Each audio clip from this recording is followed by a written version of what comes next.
there was a Reformation in the Catholic Church in particular, but it didn't do much good.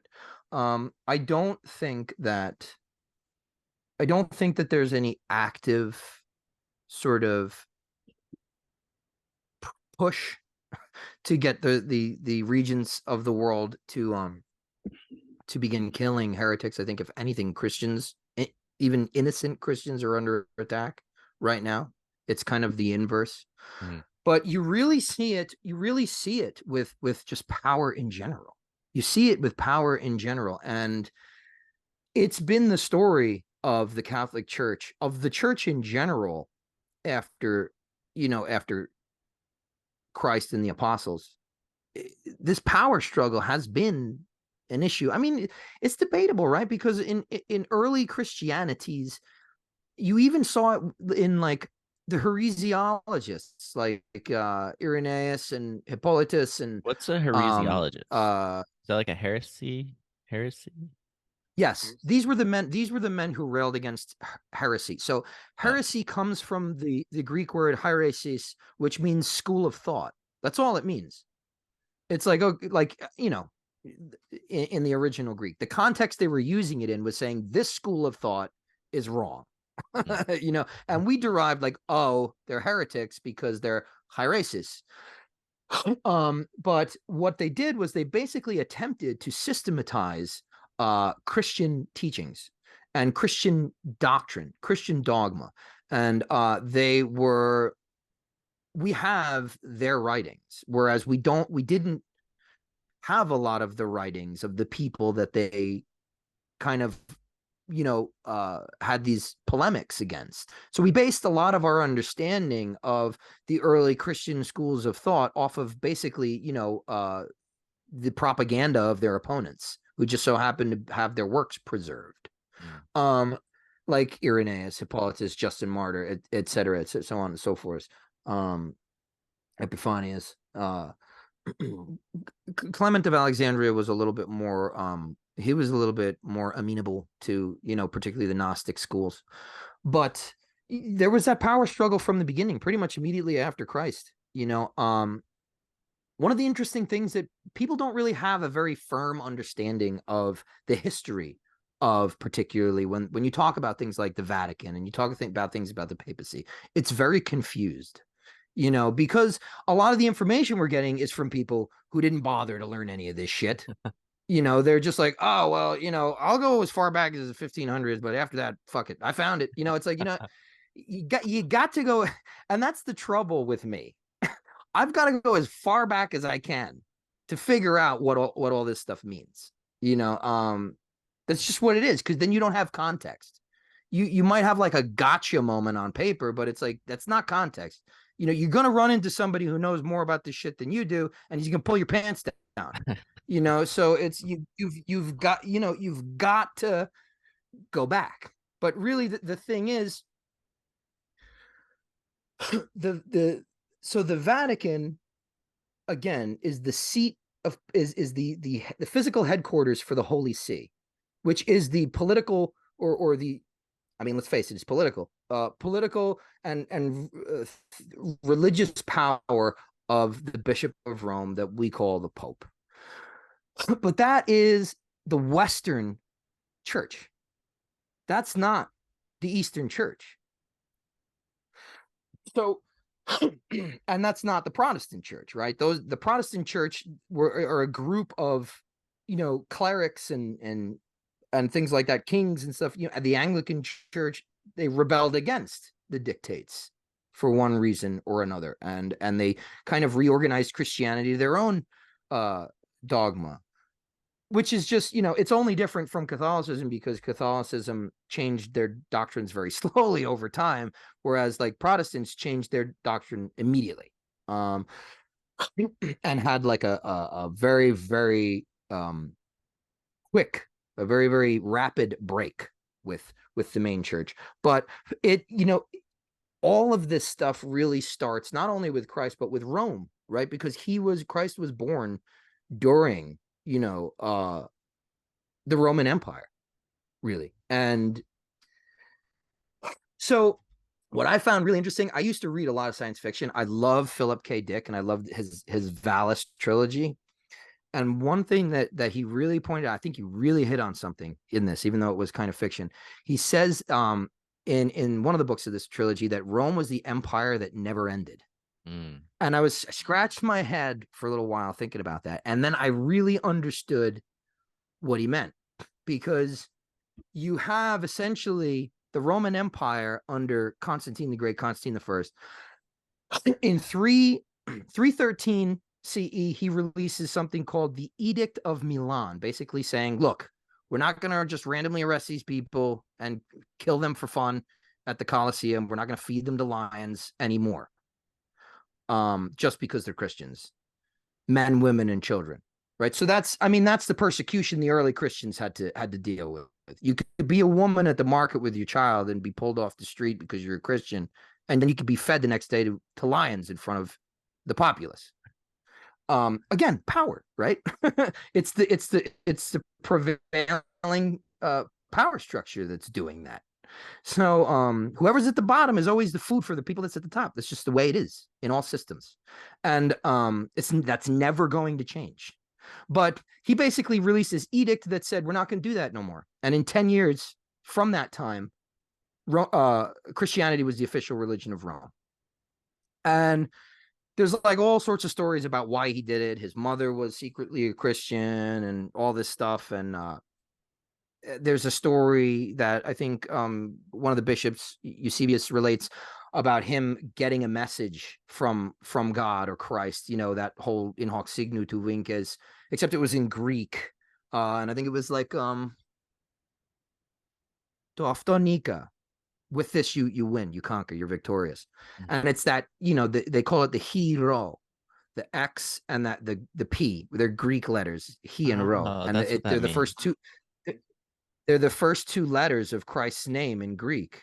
Not Jesus, but Christos, meaning the anointed. And he sees that, and he, whatever he does, the legends vary, but he puts it on all the shields of his men, etc. And he wins the battle. So there's all these stories about why he decided to do this, because it's a pretty drastic thing. But regardless, it's now the official religion of Rome. He convenes the Council of Nicaea in 325. He invites all the bishops, the episcopoi of Christianity throughout the Roman Empire, and only a very small number show up. So, there's that. But the reason why he called this council was to systematize the dogma, right? Because again, like I was saying before, it's not early Christianity, it's early Christianities. They were all fighting based off of the biggest thing really that they had to iron out was the main thing was the nature of the Christ. Was he fully man? Was he fully God? Was it an analogy? Did he die on the cross? Was he resurrected? They had to figure that out. This was the source of a lot of strife among early Christian communities. And that's essentially what the Council of Nicaea tried to, and to a degree successfully, they systematized, essentially they came up with the Nicene Creed, we believe we believe in one God, the Father of heaven and earth, and that whole rigmarole that's a lot of people take for brainwashing. Really, that is the essential distillation of Christian thought, the foundation of our theology and our beliefs in this credo, right? I believe. And and so they established that, and from that they walk away, and from that, despite their various disagreements, they've got this thing now. This is the Nicene Creed. We all believe, we all agree. From that, they kind of use it as a legal precedent, like the way we do in court. They use it as a precedent for the bishops at the regional, local levels to begin, figuring out different, I guess, their regionalized way they were going to do things and their regionalized doctrines and things like that. And then the other thing that they accomplished there was they settled on this wacky calculation for the date of Easter, and also they figured out like basic standard practices of like administrative stuff, how the hierarchy is going to work, what the duties are, etc. So they walked away from that, and they basically have Roman Christianity now. This didn't exist before this council, you know. And what happens when the little guy, the independent band, gets, you know, you become Coca-Cola, you're state funded, right? Now you, right. Well, the thing is, yeah, I mean, but it's in a different way, because it's not like they did it for remuneration. They did it because Constantine probably would have had their heads cut off. Yeah. No. You know, if like they didn't, if this didn't happen. So, you know, it starts out like that. And then they sort of progress, and they get to settle on their liturgy, right? What is our mass going to be? And the thing about Christianity, at least in terms of Catholic, Orthodox, the main, you know, the meat and potatoes denominations, it's all about the mass. You know, that's all about the mass, and the mass is, you know, technically the main service that we are in a way that they mediate the physical substance of the Christ to the congregation, at least in the Catholic kind of view of it all. And so it's magic. It really is magic.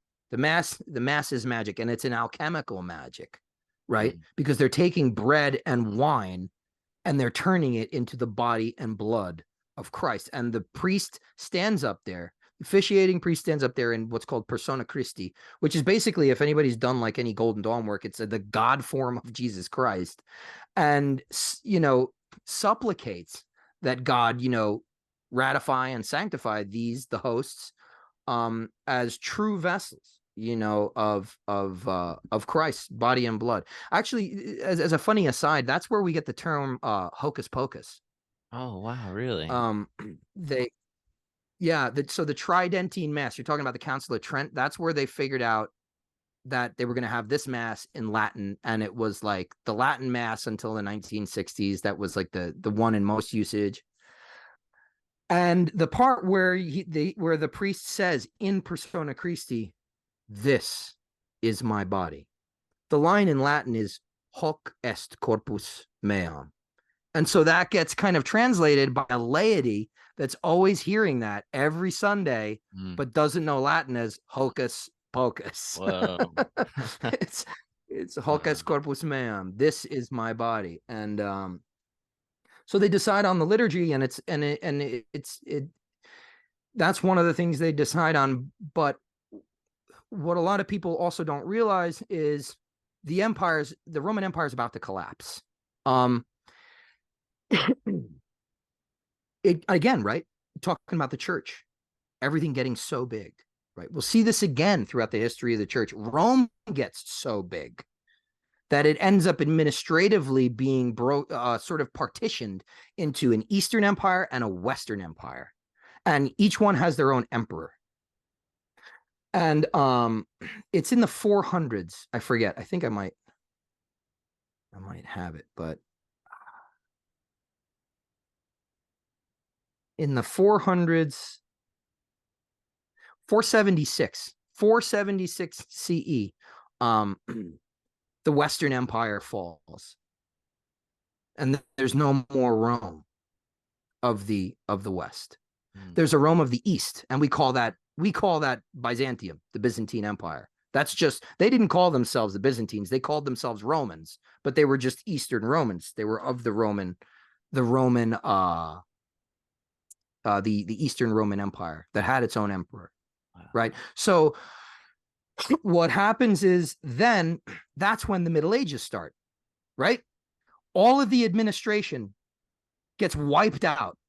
The state administration, all those countries that were under Roman rule, gone. Now, the thing is, like Rome, the same way Rome wasn't built in a day, it didn't fall in a day. So it had been gradually going this way, little by little. And really, they say it was like, oh, Rome fell at the hands of the Goths and, the Franks and the Vandals. And in reality, it's like those guys were the vultures that came in when they were weak, because Rome had been declining for several centuries at this point. Wow. The Eastern Empire. So then the Middle Ages happen, and all that sort of municipal administration gets wiped out. And a lot of people think that, like, oh yeah, scholars termed it the Dark Ages. Not really a great way to conceptualize that. For instance, like all the witch burning and stuff that we think happened in the Middle Ages, that happened in the Renaissance. It didn't happen in the Middle Ages. It happened in the Renaissance. Most of that stuff, you know, it blows my mind how fucking twisted everything is constantly. You know, Yeah. But that's a good point. But so Rome falls into two empires. But what happens is in 800, one of the popes, I think Pope Leo, he crowns Charlemagne, right? Charlemagne, meaning Charles the Great. He's a Frankish king, one of the Franks that invaded Rome and took a bunch of their territory in Germany and Belgium and France. They're primarily a Germanic people. Germanic is the same as Greek. They're not unified ethnically. They're unified by language because they're tribes. The same way Greeks had like city states. You know, Germanic is a language at that point. But they were one of the Germanic tribes that came in, and so Pope Leo kind of does this weird thing where we don't have an emperor in Rome in the eastern in the Western Empire. So he crowns Charlemagne, and he becomes what's called the Holy Emperor of Rome. And right there you see that Rome had a backup. There was a transfer of power. Roman state power at some point was vested in Christianity, in the Catholic Church, you know, because for the Pope to be able to go and say, you know, the Bishop of Rome, Leo III, to go and say, you're the guy now, you know, again, divine right of kingships. And we have the Holy Roman emperors through the Habsburgs and Germanic lines up until the 1830s, which is crazy. There were Holy Roman emperors in the 1800s. And but going back just a little bit, I won't belabor the point too much longer, but I just want to get some historical context for what's going on. You get in 1054 a great schism occurs, right? So you've got the Holy Roman Emperor in of the West, and you have the Byzantine the Byzantine Roman Emperor in the East. And his name around that time was Michael Cellularius. And he was basically the patriarch of Constantinople, right? What is now modern Istanbul, and named after Constantine, who you know, made it okay to be a Christian. He basically gets excommunicated for, you know, your classic power struggle. You do this, you make me, I will. Good, you know, like it's like that kind of thing. To the point where he becomes excommunicated, and that at that point you now have the Eastern and Western churches. So over time, through this administration and all these power struggles, they slowly divide. First it's the empire, then it's the Vatican church powers, you know, and we have Eastern Orthodox, Greek Orthodox, Russian Orthodox, Syrian churches. Those are the Eastern Christian churches. But the Church of the West continues to call itself the Catholic Church, Katholikos in Greek, meaning universal, meaning like these are the teachings of Christ. They don't change. They never have changed. Yeah, I think that Michael Cilio, how do you pronounce that last name? Cellularius or something like that. Yeah. Cellularius. I know that. I believe I heard that he was linked, or he was one of the dudes that like originally initiated the first Knights Templars too, if I'm not mistaken. And I don't know, but yeah, wow. The mass thing that you're describing, I thought was really like kind of an important point too, because it is a very hypnotic experience, and like you said, it's magic. I'm gonna go grab a drink real quick, and I'll come back and I'll respond. I'll be back in 1 second. Sure. Hello. All right. Okay, so let's see. Couple responses on all that. I think one of the really other important points that you made was bringing up the whole education aspect and the, you know, the conversation about all of this. It's so deep and so rich with history. And so I think just addressing all that confusion is super important. And I myself, I'm just endlessly learning new and interesting things. And this conversation right here, I'm learning so much, which is why I wanted to talk about this with you so bad. And so in part, I'm kind of glad to expose my ignorance with a lot of this sort of stuff to elicit more informed responses on all of the subject matter. So it's really good. I wonder, have you heard of I guess the superior general, the Jesuit order's superior general? I guess some people refer to this individual as the Black Pope. Have you ever heard of this? I've heard of the term Black Pope, but I wasn't aware that it referred to anyone within the Jesuits. Yeah, I don't really know a lot of details. I just figured I'd ask. And then the other thing I wanted to ask you Yeah. about was because you were bringing up those two symbols which basically meant like the Christos or the anointed.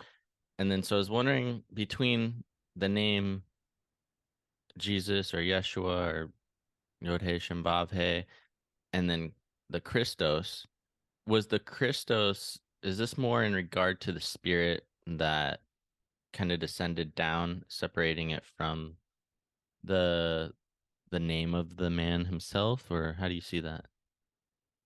Well, this is where we get into really interesting and important but hairy territory historically in terms of the Christian argument, right? The argument between early Christianities and the struggle for orthodoxy, which is small o orthodoxy, meaning what do we all agree in?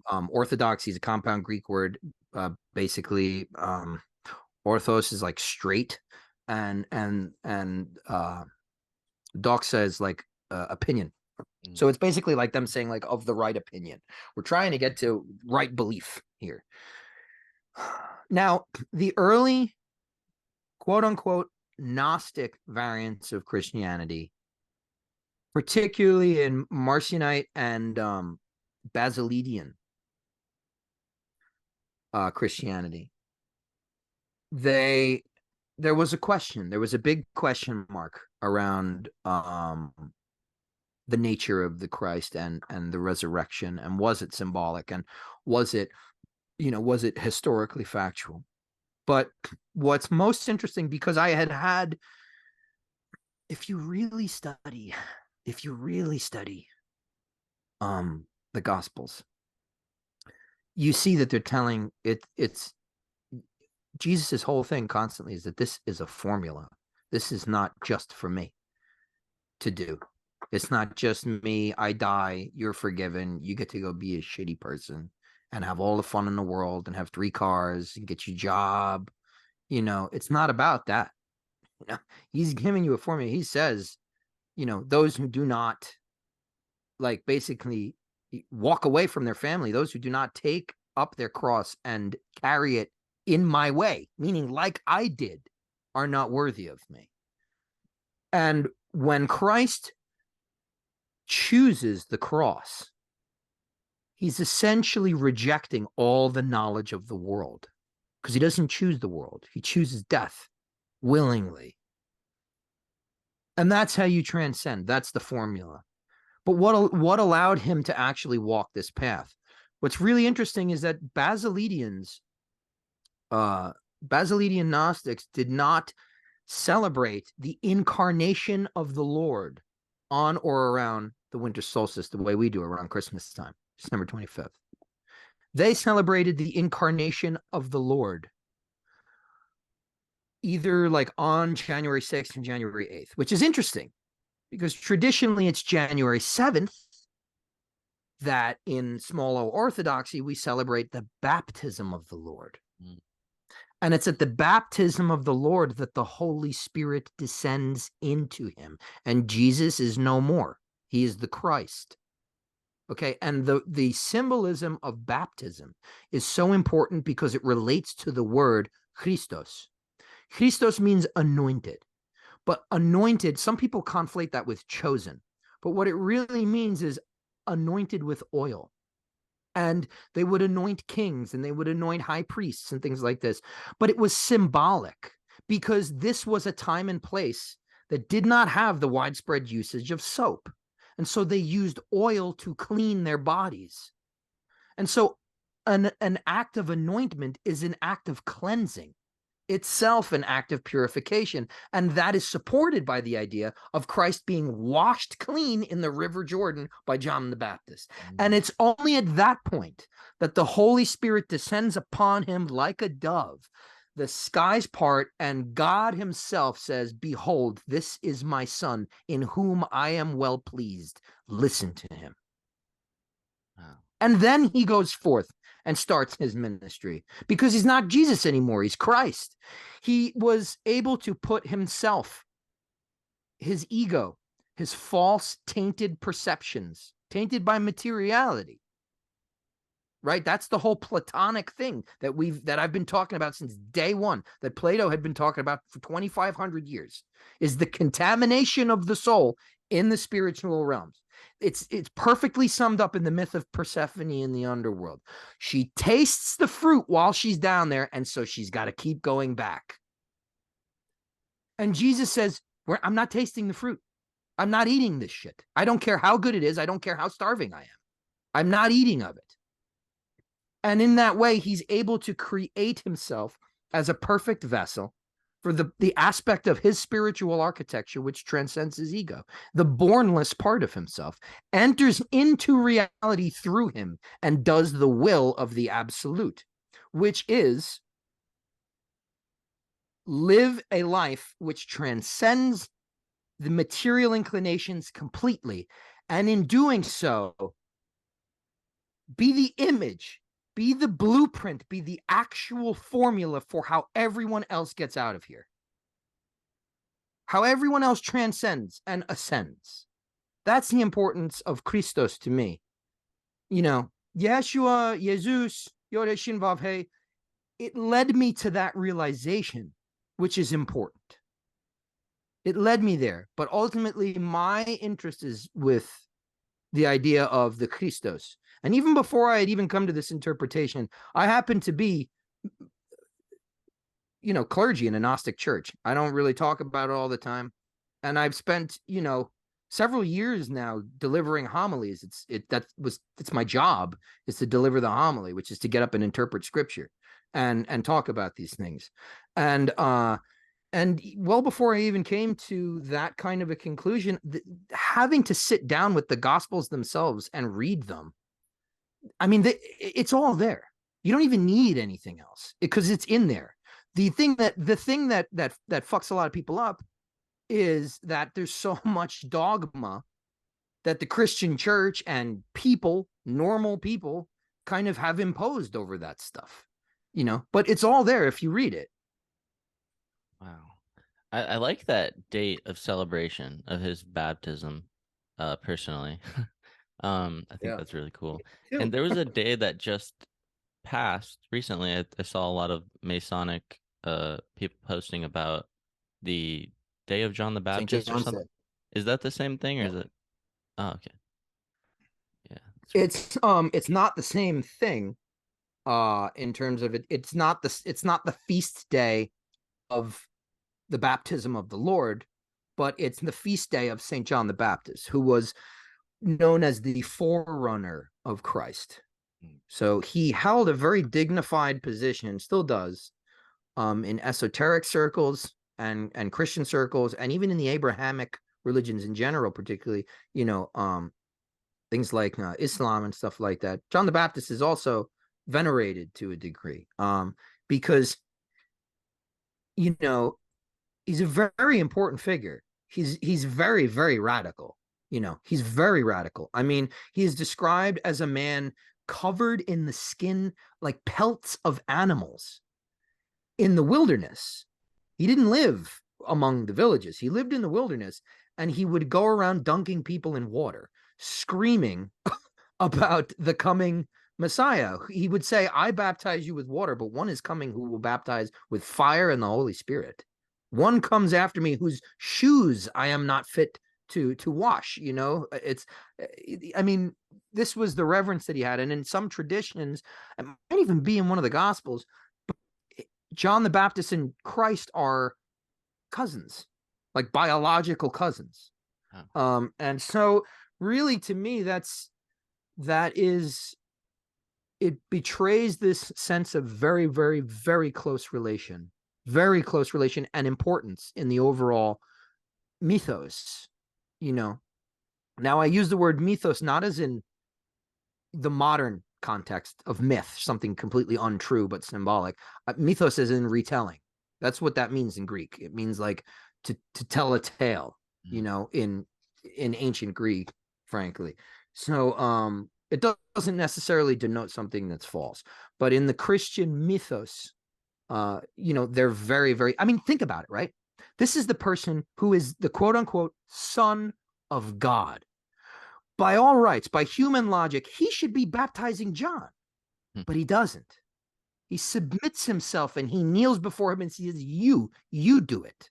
You have to baptize me. I came to see you. Yeah.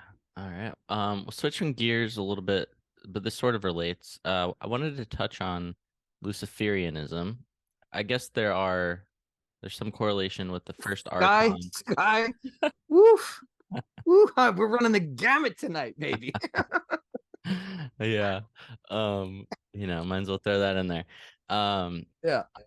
So yeah, I guess there's a correlation with the first archon, Samael or Yaldabaoth.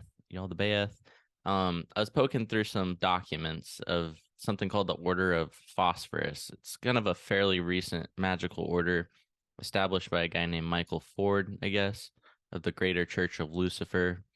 He calls it the magic of the Nephilim, a lot of which seems to revolve around the spirits of liberation, utilizes a lot of like OTO similar seeming stuff, it seems. Yeah, I could have guessed. I could have guessed that. Yeah.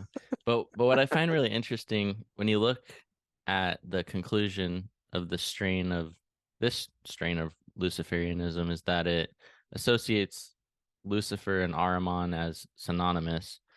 Well, I'll get into that but in a little bit. But first, I guess, what's your general overview of what you would call or consider Luciferianism? Like, what would you say that even is? If you had any. Well, I mean, I'm gonna of necessity be commenting from an outsider's perspective because it's nothing that I have felt called to join. Mm-hmm. And from my current perspective, I pray to God that I never do have the inclination to join that. But again, I can't say anything conclusive because I don't know. But I do understand there to be a massive conflation in, again, uneducated, hysterical Christianity between Satan and Lucifer, the morning star. There is a correlation because I believe Lucifer is mentioned in one of the Psalms of the Old Testament. And it's essentially the connotation behind it is that it has fallen. It was once, the brightest, most beloved, shining of God. Right. The word itself in Latin, I don't know what the original Hebrew is. I don't. I look into it. But the Latin translation, Lucifer, is light bearer, literally one who carries the light. And it talks about it being in a fallen state. Now, there's a lot of ways you can interpret that. They could be talking about Sirius, the morning, they could be talking about Venus. It could be a planetary body. I mean, by all rights, right? Ancient civilizations did believe that planetary bodies were the terrestrial physical manifestations of the gods. They existed on multiple planes, but that was their body, particularly in like Sumerian conceptions, astrological conceptions and things like that, but all sort of Proto-Semitic related. Especially because the Bible admits that Abraham was called to come out of Sumer, right? The first Jew lived in Sumer. Like that's what he was before there were any Jews, right? That's Abraham was called out of that civilization to start a new religion. So a lot of that stuff would have crossed over in tradition and lore, but there's this conflation with Lucifer, the light bearer, and this idea of Satan, the adversary, Shaitan, who originally appears as this kind of other god, in or other entity that's kind of he's almost like a prosecutor in like a court. It's very dualistic in the early Hebrew conceptions and writings of the appearance of Shaitan, the adversary. He's basically there to test people. And it makes sense if you think about what Dion Fortune had to say about quote unquote evil. It's a thrusting block for good, towards good. It's, she used to say, I'm not sure that I agree completely, but I understand what she's talking about. There is no such thing as quote unquote evil. It's just misplaced force. And, I understand that the duality is this kind of like wash dry cycle of hopefully spiritual evolution. But I don't believe that the soul is impervious to dissolution while here. I don't think everyone gets out. But that, my personal stuff aside, I know that Lucifer was very, very popular among the theosophical writings of the 1800s, and in the writings, I believe, of theosophically derived authors and their sort of attendant or their splinter organizations. A really good one is Rudolf Steiner and Anthroposophy, right? He started out as a theosophist. So there was even a magazine called Lucifer. It was an occult magazine called Lucifer, and the idea in that the theosophical literature expounds is that Lucifer is the light bearer and not Satan. And and it's actually like you hear the Masons talking about light all the time, light in masonry, etc. It's definitely like one of the main verbiages or things that they rely on. Part of their vernacular is what I mean to say. And then you have this whole idea of, in the beginning of Genesis, God said, "Let there be light," things like that. To me, and look, there are Gnostic schools that kind of say that the serpent in the Garden of Eden was another form of Christ. It all depends on what we're talking about here. Is the God of the Old Testament, is that the quote unquote demiurge, the blind kind of craftsman who can't really originate anything but has to imitate it and doesn't admit that there's like a higher power above him? Is that what we're talking about? Well, yeah, then that kind of makes sense. But if that's not the ground we're working on, I see no reason I see no other reason than to vest the formula of transcendence in what is sort of bountifully laid out in the New Testament, according to, the writings of Christ, even the Apocrypha. You can go and check those things out too. A lot of people make the mistake. They think that because they've read the Dan Brown books and they've watched those movies. And so, if it's in a movie, it's true, right? It's got to be true. So I think he conflated this whole idea with the Bible being as 66 separate books being sort of collated by the bishops at the Council of Nicaea, and it's not true. It happened slowly over time through like these theological interdepartmental memos and things like that, and gradual changes. The Bible, people say, well, they took this book out. Yeah, they didn't agree that it was theologically consonant anymore. It's not necessary. You can't definitively say that they took it out because it says this about, Christ or women or marriage. Like, first of all, who the fuck are you? So it's you just don't know enough to conclusively start saying these things. But it took a lot of time for them to agree on what. But the major Christian traditions still, you're not it's not like heresy to read the Apocrypha. A lot of them hang on to that stuff. And they say, yeah, go ahead, read it. You're not sinning, you're not going to be excommunicated, but that's not like canon. That's not, we don't talk about it in liturgy. We don't sprinkle it in the homily. It's not in our psalter, so that's just the kind of the general thing that goes on with that. But again, it's like, to me, to talk about Lucifer falling and then correspond that to the Nephilim, the Nephilim